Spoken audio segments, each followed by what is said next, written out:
សួស្តីបងប្អូនថ្ងៃនេះយើងមករៀននៅសាលា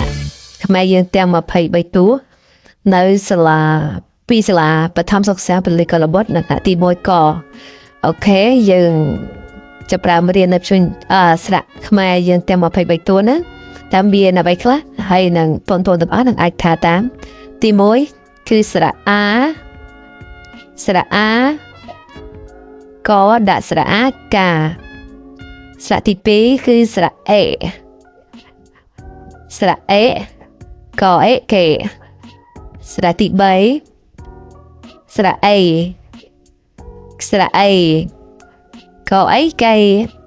ស្រៈទី4ស្រៈអកអេកេស្រៈអឺកអេគឺស្រៈអឺស្រៈអូកអូកូស្រៈអូ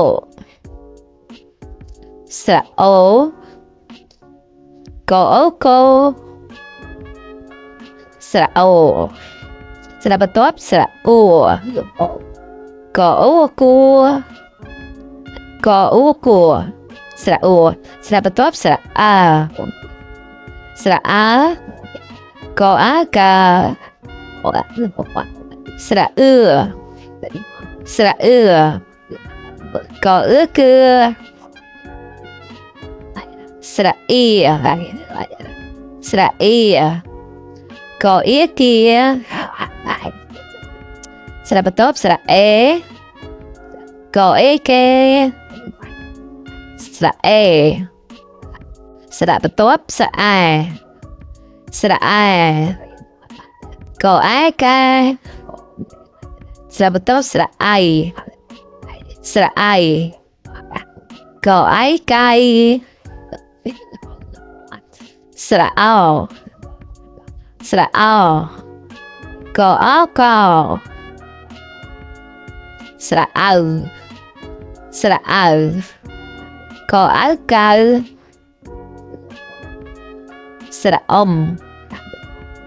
ស្រៈអ៊ំកអ៊ំកុំ